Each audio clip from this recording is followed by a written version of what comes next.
BJP ने कांग्रेस पर निशाना साधा, नेताओं को चड्डी बनियान गिरोह जैसा बताया। क्राइम को लेकर तंज, महामंत्री मार्कंडेय बोले कांग्रेस का हाथ अपराधियों के साथ है। छत्तीसगढ़ ओपन स्कूल ने दूसरी परीक्षा के नतीजे घोषित किए। 10वीं में 30.02% और 12वीं में 46.28% छात्र पास हुए।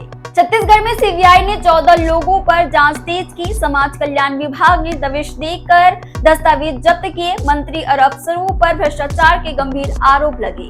राहुल गांधी को गोली मारने की धमकी पर बवाल, 8 दिन बाद भी एफआईआर नहीं, कांग्रेसियों का थाने में हंगामा। छत्तीसगढ़ बार काउंसिलिंग चुनाव 13 अक्टूबर से मतगणना शुरू, मतपेटियां स्ट्रांग रूम में सुरक्षित होंगे।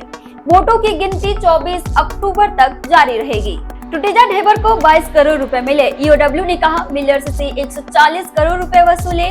रोशन ढेबर ने कलेक्शन की और रकम बोरी कार्टून में भरकर राजीव भवन भेजी गई। बिजली दरों में वृद्धि, बिलासपुर में कांग्रेस का प्रदर्शन, बिजली ऑफिस के बाहर पुलिस से झड़प, चीफ इंजीनियर को सौंपा बड़ा ताला। छत्तीसगढ़ में 15 नवंबर से धान खरीदी शुरू, 160 लाख मीट्रिक टन का लक्ष्य, किसानों को प्रति क्विंटल 3100 रुपए मिलेगा। कोरबा में ट्रेनी डॉक्टर से सीनियर ने चेकअप के बहाने अश्लील हरकत की, पीड़िता की शिकायत पर एफआईआर दर्ज। बिलासपुर में मोबाइल पर मैप देखते हुए युवक ट्रेलर के नीचे आ गया, घर का इकलौता बेटा मौत का शिकार हो गया। बलरामपुर में सड़क हादसे में घायल पहाड़ी कोरबा युवक को 26 घंटे बाद मिली एम्बुलेंस। परिजन बोले अधिकारियों ने प्रोटोकॉल का हवाला देकर तुरंत गाड़ी नहीं दी। कुंडा गांव में फोटो खींचते वक्त बच्चे का पैर फिसला, 40 फीट नीचे खाई में गिरने से मासूम की मौत।